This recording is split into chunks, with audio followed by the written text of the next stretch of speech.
Hi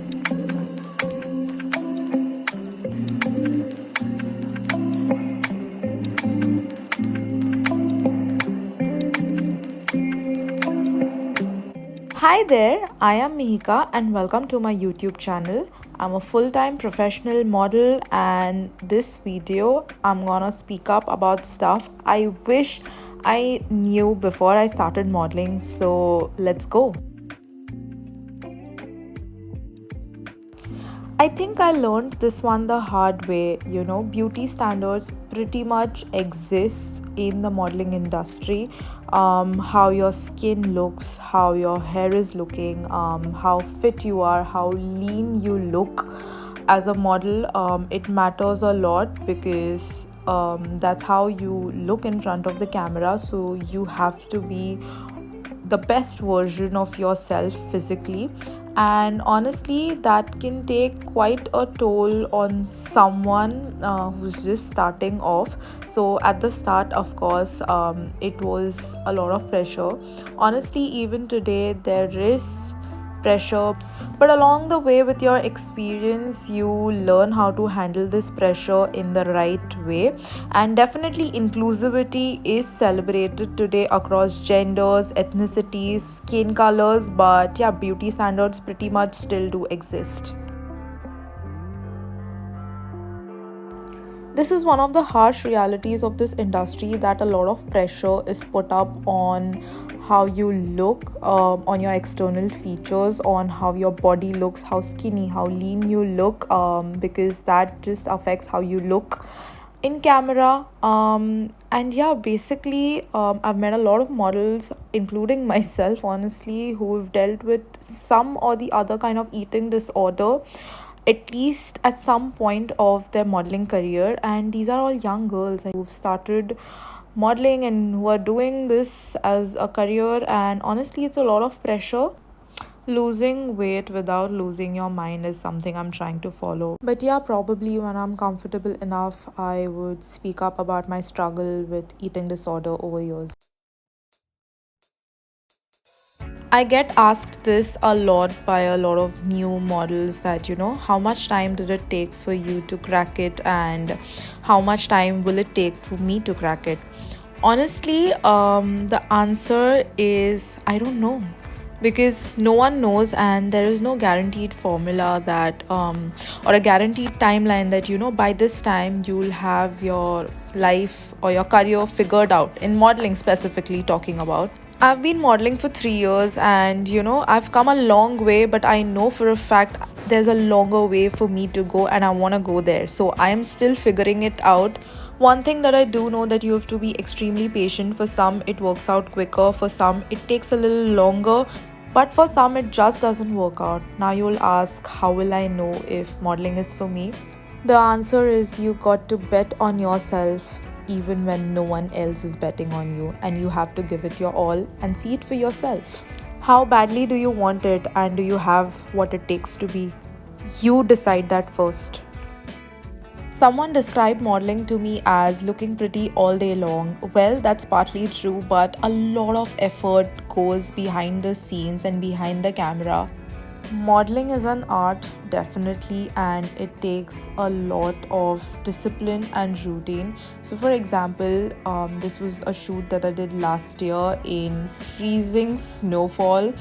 We just had 15 minutes to get the shot, or else the model would be down with hypothermia. This is just one of the instances.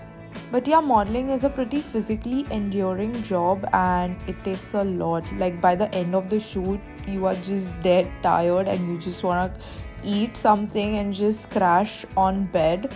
So hence it requires a lot of discipline. You need to have a fit body, you need to be working out properly, you need to be eating properly, you need to be healthy, you need to be fit. You really need to take care of your body. And overall, about life, I feel that it's survival of the fittest. So you have to be fit. Fitness is a lifestyle for me now, and I mean, I wouldn't have it any other way, honestly. You have to be extremely disciplined about your life, about your work, about just smallest of small things. You have to do it with love and try to do it with all your heart and try to be as perfect as possible. So, yes, let's talk about this. Whenever you see a model on the poster, she looks stunning. You start comparing her with yourself. How does she look that great? Her skin, her hair. Well, let me tell you, in this clip that you're looking at right now, it took about 30 minutes for the makeup and it took about 45 minutes to get this hair done. So yeah, basically it takes a village and it takes a lot of effort and a lot of people's work to make us look this way. And all the photos are pretty much edited. There are no two ways about this. There is absolutely a lot of competition out there. So, what can be done in a situation or a career field like this to not lose your sanity is that you have to believe in what you get to the table. You need to have faith in yourself. You need to have faith in your uniqueness, and you have to remember and remind yourself every time that no one is you, and that is your superpower. And you are unique and amazing in your own way, and that is what you get to the table, which is pretty amazing. Absolutely no two ways about it. Instagram is something like a LinkedIn to models. It's a great way to promote yourself, to put up your work, and for other people, other brands, other photographers, and other creatives in the industry to see and look at your profile and pitch you for work. I've gotten a lot of work by just Instagram DMs, and it's a great way for collaborating with different artists across. So, yeah. Shoots can come up at any given point of time. Like, I have had times where I've gotten to know about a shoot a day prior, and I've had to change up my next entire day's schedule. So yeah, that's pretty common. So a model schedule is pretty erratic, it's very irregular. So you just have to schedule up your life and all your other activities based on your working schedule. And yeah, I have had times where I've had working birthdays because I had planned a party and everything, but shoot came up last minute. But I love it. I loved a working birthday and that was great. So yeah, basically you have to plan your life according and revolving around your work schedule.